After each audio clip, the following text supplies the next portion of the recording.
हमने बोला जो इलेक्ट्रोस्टैटिक फोर्स है उसको ग्रेविटेशन से हम लोग कंपेरिजन करते हैं। तो इलेक्ट्रोस्टैटिक फोर्स का फॉर्मूला होता है K Q1 Q2 upon R square और ग्रेविटेशनल फोर्स का फॉर्मूला होता है G M1 M2 upon R square. Gravitational force हमारे न्यूटन वाले हैं, है ना, और इलेक्ट्रोस्टैटिक हमारा कूलम्ब्स लॉ। कौन सा लॉ? Coulomb's law. ठीक है, Coulomb's law of electrostatic force और Newton law of gravitational force. दोनों में सिमिलरिटीज क्या है? सिमिलरिटीज ये कि दोनों को दोनों इनवर्स स्क्वायर लॉ फॉलो करते हैं, मतलब F is inversely proportional to R square. F is inversely proportional to R square. Second क्या है कि दोनों में जो फोर्स एक्टिंग करेंगे दो बॉडी के बीच में, चाहे M हो चाहे Q हो, है ना, जो फोर्स एक्टिंग करेंगे वो हमेशा along the line joining up centre of two bodies. जो लाइन जॉइनिंग कर रहा है यहाँ भी या तो रिपल्सिव हो सकता है फोर्स, है ना, या तो अट्रैक्टिव हो सकता है। बोलो, या तो रिपल्सिव या तो अट्रैक्टिव। यहाँ भी लाइन जॉइनिंग होगा। इन दोनों में डिफरेंस क्या है कि जो हमारा ग्रेविटेशनल फोर्स उसमें जो G है वो कभी चेंज नहीं होता, यूनिवर्सल कांस्टेंट। क्या है? Universal constant. इसका वैल्यू हमारा था 6.67 into 10 की पावर -11 न्यूटन मीटर स्क्वायर पर केजी स्क्वायर। ठीक है। सेकंड थिंग Fg जो हमारा ग्रेविटेशनल फोर्स है वो ऑलवेज अट्रैक्टिव फोर्स होता है। कैसा फोर्स? Attractive force. ठीक है। लेकिन अगर हम लोग बात करें इलेक्ट्रोस्टैटिक फोर्स में, जो हमारा K है, कौन है? K। ये मीडियम पे डिपेंड करता है। किस पे डिपेंड करता है? मीडियम। जहाँ पे हमारा K का वैल्यू एयर, वैक्यूम या फ्री स्पेस के लिए होता है 9 × 10 की पावर 9 न्यूटन मीटर स्क्वायर पर। और इसमें जो फोर्स ऑफ अट्रैक्शन और फोर्स होता है वो रिपल्सन और अट्रैक्शन दोनों हो सकता है, जबकि ग्रेविटेशनल फोर्स में सिर्फ क्या होता है? Attractive force. और थर्ड इसमें हम देख रहे हैं कि अगर दो चार्जेज हैं, उनके electrostatic force ratio of electrostatic force to the gravitational force निकाले तो लगभग 10 के पावर 42 आएगा। क्या आएगा? 10 के पावर 42। पहला क्वेश्चन देखते हैं। Suppose the charge of a proton,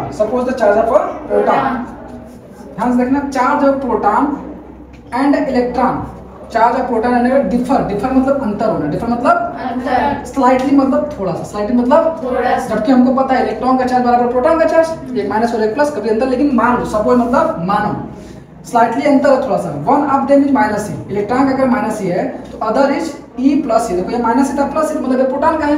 proton कितना दिया है? ई प्लस डेल्टा ई, थोड़ा सा ज्यादा ई होता है, लेकिन यहाँ करा है थोड़ा सा ज्यादा, थोड़ा सा अंतर है, ये हो गया।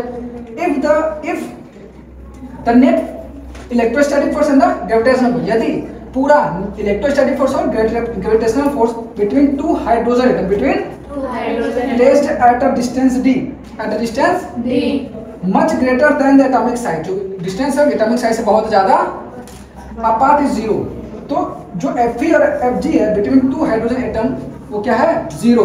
Net electrostatic force and the gravitational force क्या है? 0। समझ में आया? तो हाइड्रोजन एटम है, दोनों d डिस्टेंस रखा गया, डिस्टेंस इतना ज्यादा है कि उनके साइज से बहुत ज्यादा है, और जो नेट इलेक्ट्रोस्टैटिक फोर्स और ग्रेविटेशनल फोर्स वो कितना है? 0। आ समझ में? यहाँ तक आगे बढ़ते हैं। देन डेल्टा ई इज, तो डेल्टा ई जो स्लाइटली बढ़ रहा है वो कितना हो सकता है? ठीक है, क्वेश्चन समझ लिए।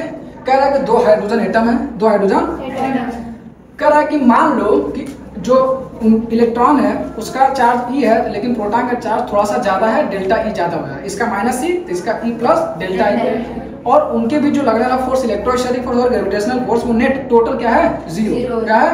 0 है। तो बोल रहा है जो छोटा सा बच रहा है डेल्टा वो कितना होगा? हम जो ध्यान से देखते हैं, एक हमारा हाइड्रोजन एटम और दूसरा हमारा है ना, हमने ले लिया, और जैसा क्वेश्चन दिया वैसा हम लोग करते चलेंगे। हाइड्रोजन एटम, अब सबको पता है हाइड्रोजन एटम कौन होता है? एक प्रोटॉन और एक इलेक्ट्रॉन, एक प्रोटॉन और एक इलेक्ट्रॉन। न्यूट्रॉन कहाँ से? प्रोटॉन, हाइड्रोजन, एक इलेक्ट्रॉन और एक प्रोटॉन। बोला दोनों एक डिस्टेंस पर रखे गए। कहाँ रखे हैं? डी डिस्टेंस पे रखे गए, है ना, डी डिस्टेंस पर रखे गए। इतना समझ आया? एक बोल रहा है कि अगर प्रोटॉन का चार्ज इलेक्ट्रॉन का चार्ज ई है तो प्रोटॉन का चार्ज ई प्लस डेल्टा, ये बोल रहा है, या ये प्रोटॉन का चार्ज ई प्लस डेल्टा, ये कह रहा है। असल में कि सपोज करो कि इलेक्ट्रॉन का चार्ज माइनस ई है, लेकिन प्रोटॉन का चार्ज क्या है? थोड़ा सा ज्यादा है, थोड़ा सा कितना ज्यादा है? Delta E. असल में अगर हम लोग इसमें पूरा नेट चार्ज पता करें, नेट चार्ज, तो तुमको सर नेट चार्ज अगर आप पता करना चाहते हैं, नेट चार्ज, तो सबको जोड़ना पड़ेगा, क्योंकि sir E plus delta E अब प्लस ई माइनस, है ना, तो ये दोनों आपस में कैंसिल, तो नेट चार्ज कितना आया? Delta E. सेम काम यहाँ पे होगा, नेट चार्ज कितना आएगा? Delta E. असल में हाइड्रोजन में सब हमारे पास क्या आ गया? चार्ज आएगा, और चार्ज दोनों क्या है? Delta E delta. असल में यहाँ तक अब हमें निकालना है यहाँ पे बेटा, क्या निकालेंगे? Electrostatic force. वो कितना होता है, सॉरी इलेक्ट्रोस्टैटिक फोर्स से पहले देख लेते हैं हम लोग। कह रहा है एक और कंडीशन, Fe और Fg दोनों क्या है? बराबर। अच्छा तो Fe और Fg नेट फोर्स लेके आ रहा है 0। अब देखो दोनों हाइड्रोजन है, दोनों में डेल्टा ई बचा है, तो इलेक्ट्रोस्टैटिक फोर्स रिपल्सन होगा। क्या होगा? रिपल्सन Fe, और इसको रिपल्स कर करेगा Fe, रिपल्सन करेगा। अगर मैं इलेक्ट्रोस्टैटिक छोड़ दूं, अब बात करूं ग्रेविटेशनल, तो ग्रेविटेशन हमेशा क्या होता है? अट्रैक्टिव। ग्रेविटेशन क्या होता है? अट्रैक्टिव। दोनों ग्रेविटेशन अटैक कर रहे हैं, दोनों इलेक्ट्रोस्टैटिक कह रहे हैं रिपल कर रहे हैं, दोनों हाइड्रोजन में माइनस ई प्लस दोनों में डेल्टा ई सेम चार्ज है, दोनों में रिपल्सन हो जाएगा। ये होता है हमारा इलेक्ट्रोस्टैटिक। समझ में आया? अब ध्यान से क्या नेट चार्ज Fe और Fg क्या है? 0। अगर net charge electrostatic force and gravitational force 0 है, इसका मतलब ध्यान से देखो कि ये जितना Fe इधर खींच रहा है उतना Fg इधर खींच ले रहा है, बराबर कैंसिल आउट। अगर ये Fg इधर खींच रहा है Fe उधर खींच रहा है, तो नेट फोर्स क्या दिख रहा है? 0। नेट फोर्स क्या दिख रहा है? 0। इसका मतलब जो है कि Fe और Fg बराबर होंगे, अभी तो अगर ये दोनों अलग अलग होते, ये मान लो 10 होता, ये 5 होता, ओवरऑल 5 इधर आता, 5 इधर आता, तो दोनों को जोड़ते तो 10 आता। तो ओवरऑल करा कि नेट इलेक्ट्रोस्टैटिक फोर्स और ग्रेविटेशनल फोर्स क्या है? 0 है। इसका मतलब ये देने का मतलब यही है कि Fe और Fg क्या है? बराबर। देखो ध्यान से, ये Fg इधर खींचा, Fe इधर गया, दोनों आपस में कैंसिल आउट। ये Fe इधर खींचा, Fg दोनों आपस में कैंसिल आउट, नेट फोर्स 0। बस वही चीज हमारा दिया, यही हमारा निकालना था कि Fe बराबर Fg। अगर हम लोग Fe लिखे तो ये होता है हमारा K Q स्क्वायर, ऐसे लिखते हैं K Q1 Q2 by R square G M1 R square. तुमने सर हमें तो K पता है डेल्टा ई, तो डेल्टा ई का स्क्वायर बटा के R स्क्वायर, G M दोनों का हमें पता है, तो लिख देंगे दोनों हाइड्रोजन है, बोलो यस सर, M स्क्वायर बटा के R स्क्वायर कैंसिल हो गया। अब ध्यान से, तो हमसे पूछ क्या रहा था? डेल्टा ई दिख रहा, डेल्टा ई ध्यान से, तो हम लोग डेल्टा ई को उधर रख लेते हैं, बाकी सबको उधर भेज देते हैं। जब उधर भेजेंगे तो जी का मान हमें पता है कितना है? 6.67 इंटू 10 की पावर माइनस 11। मास हमें पता है 1.67 इंटू 10 की पावर माइनस 27 डिवाइड बाई के नीचे आ जाएगा। के का वैल्यू मीडियम नहीं दिया तो क्या रखेंगे? एयर का।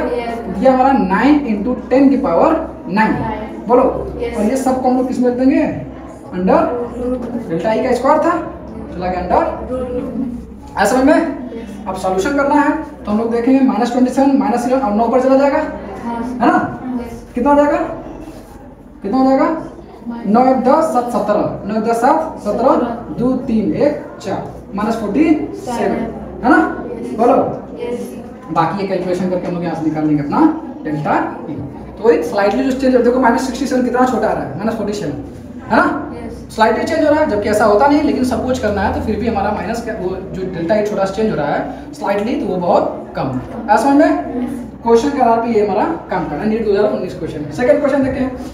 कह रहा 2 आइडेंटिकल बाल, 2 आइडेंटिकल बाल, देखो 2 आइडेंटिकल बाल स्मॉल, 2 आइडेंटिकल स्मॉल चार्ज है। दोनों चार्ज क्या हैं? स्मॉल, छोटे हैं। Sphere each having a mass m, दोनों का मास क्या है? m है। हैंग इन इक्विलिब्रियम पोजीशन, दोनों इक्विलिब्रियम पोजीशन पे हैंग कर रहे हैं, ठीक है? The length of each string is l, दोनों का लेंथ क्या है? l, and angle made by any string, कोई भी स्ट्रिंग से विद वर्टिकल इज थीटा। ये वर्टिकल खींच यहाँ से एंगल जो बना वो क्या है? थीटा। बोलो उसी थीटा का वैल्यू मैं बताओ, उसी थीटा का वैल्यू मैं बताओ। दोनों स्मॉल चार्ज, दोनों आइडेंटिकल चार्ज है, ये भी मान लो हमारा q है, और इसको भी मान लिए q, दोनों को मास m और दोनों का मास m, ठीक? अब हम लोग आम काम करते हैं। क्या करना है? अगर हम लोग इसको ले, यहीं पे दिखा देते हैं,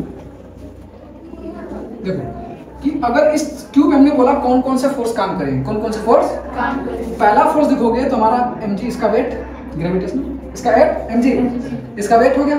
सेकेंड बोलोगे ये कौन आ रहा है यहाँ पे? दोनों सेम चार्ज है, दोनों आइडेंटिकल है ना? रिपल्सन वाला मतलब ये है ना, ऐसे रख लेते हैं,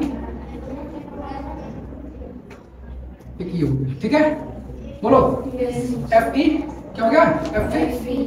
और एक हमारा चार्ज जो फोर्स लग रहा है ये टेंशन वाला, कौन सा लग रहा है? टेंशन। खिंचाव, धागे की वजह से खिंचाव। अगर ये टेंशन है तो इसका 2 पार्ट निकलेंगे, एक t sin थीटा और एक t cos theta. t sin theta और t cos थीटा। ध्यान से देखो, समझ में आया ना? ये ऐसे तरह इसका दो पार्टी के लिए cos थीटा बराबर हमें थीटा पूछ रहा है कितना होना चाहिए, क्योंकि t cos थीटा बराबर किसके है, उधर खींच रहा है और ये इधर, जैसे वहां देखे थे तो t cos थीटा बराबर mg और t sin थीटा बराबर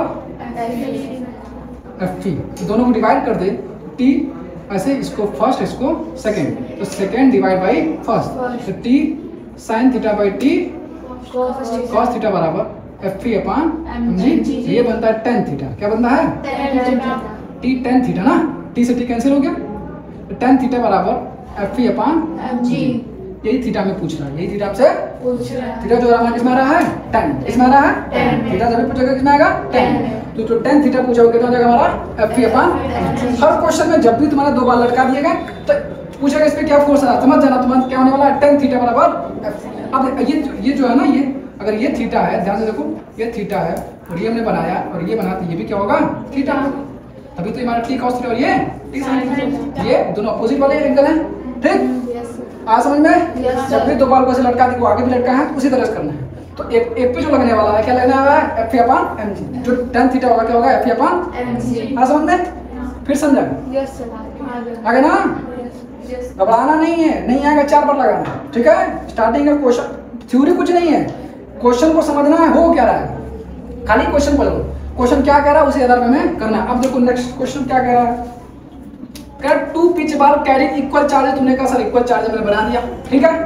are suspended from a common point, किसी एक कॉमन पॉइंट से सस्पेंड किया गया है बाय स्ट्रिंग, एक धागे से इक्वल लेंथ, दोनों क्या इक्वल लेंथ में है। The equilibrium separation between them is R, जो सेपरेट कर रहा है इनके बीच में जो इक्विलिब्रियम कितना है, नाउ अब नया चीज हो रहा है, now the string are climbed at half the height, height क्या कर दिया गया, हाफ। मान लिया इसका हाइट y था, क्या था, अब इसका क्या हो जाएगा, कोई दिक्कत नहीं, कर दिया गया।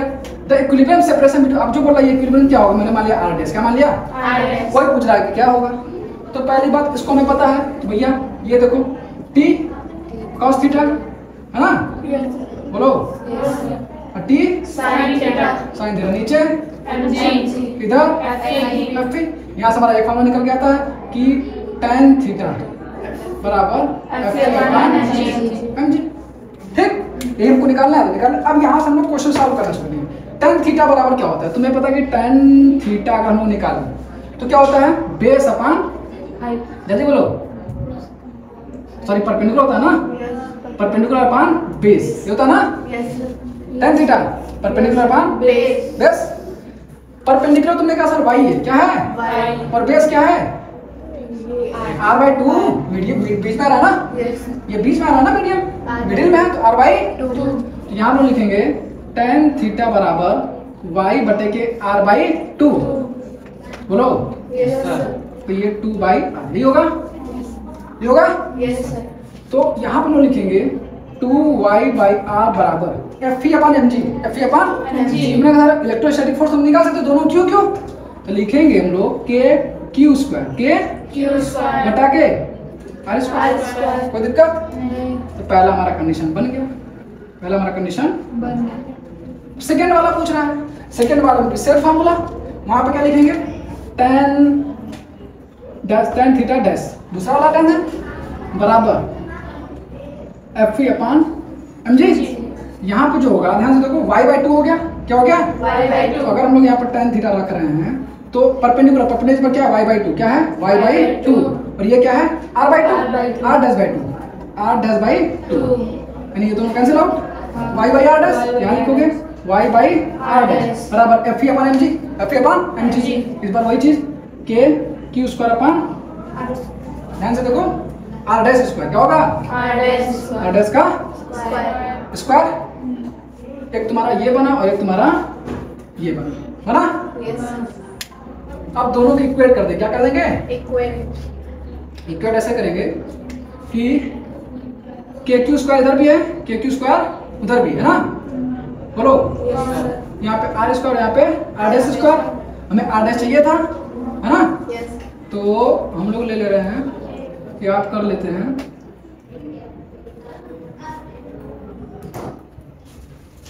कहीं गलत नहीं कर रहे हम लोग, सोल्यूशन, हाँ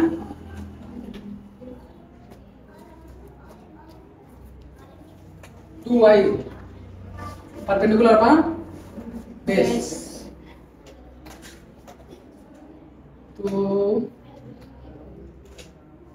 तो थीटा इससे लगा हुआ है, थीटा इससे लगा हुआ है ना, तो हमारा उल्टा हो जाएगा। क्या हो जाएगा? ये आर बाई 2y क्या होगा? तो यहाँ हो जाएगा R dash by y, R dash by, ठीक है। यहाँ हो जाएगा तुम्हारा आर बाई 2y, यहाँ पे आर डैश बाई, हाँ समझे? ये होगा, बढ़ा जा रहा ना, ठीक। अब के क्यू स्क्वायर दोनों जगह, के क्यू स्क्वायर दोनों जगह